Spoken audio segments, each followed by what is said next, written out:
নমস্কার। 30 দিনের স্টাডি চ্যালেঞ্জের দ্বিতীয় দিন আমার ঘুম ভাঙলো 4:40-এর সময়। অন্যদিন এর অনেকটাই আগে ঘুম ভেঙে যায়, আজ ঘুম ভাঙলো বাবার ফোনে। তারপর আমি রওনা দিলাম মাঠের উদ্দেশ্যে। আর আজ যেহেতু আমার ঘুম থেকে উঠতে লেট হয়ে গেছে, তাই আজকে আমার সকালবেলা মানে ভোরবেলা পড়তে বসা হলো না। এখন প্রায় 5টা বাজতে যাই কি বাজে, আর আমি এখন এলাম মাঠে। আজ একটু আমার ঘুম থেকে উঠতে দেরি হয়ে গেছিলো, কারণ অন্যদিন আমি প্রায় 3টে সাড়ে 3টের দিকে উঠি। আজ আমি উঠেছি 4:40-এ। তো আজ সকালে উঠে আর পড়াটা হলো না। এই টাইমটাই অন্য সময় কভারেজ করতে হবে।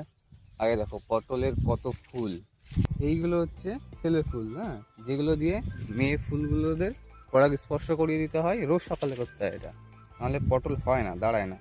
তো এখানে আমার কাজ আছে, 2-2.5 ঘন্টার কাজ আছে। তারপরে আবার জমি থেকে পটল তোলা হবে।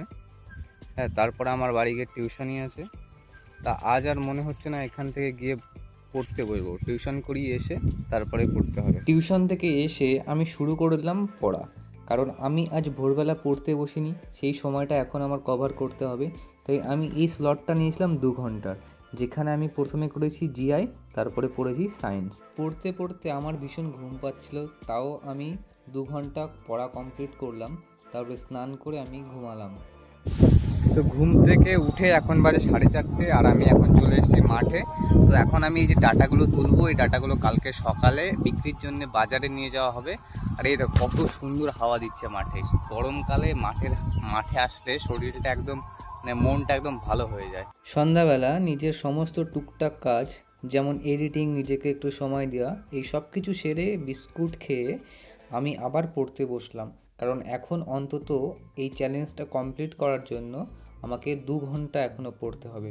এই স্লটটাও আমি 2 ঘন্টা নিয়েছিলাম, যেখানে আমি প্রথমে পড়েছি জিকে এবং তারপরে আমি করেছি ম্যাথ। যেহেতু আমি রাতে পড়তে পারি না, তাই আমি চেষ্টা করি সকালে আমার টাস্কগুলো কমপ্লিট করে ফেলার। কিন্তু আমার এখন থেকে অভ্যাস করতে হবে রাতে পড়ার, কারণ এই 4 ঘন্টা পড়াতে মনে হয় কিছুই হবে না। নিজেকে সফল হওয়াতে যতটা আমার এফোর্ট নিজের প্রতি দেওয়া প্রয়োজন, আমি আস্তে আস্তে নিজের প্রতি ঠিক ততটা এফোর্ট দেবো।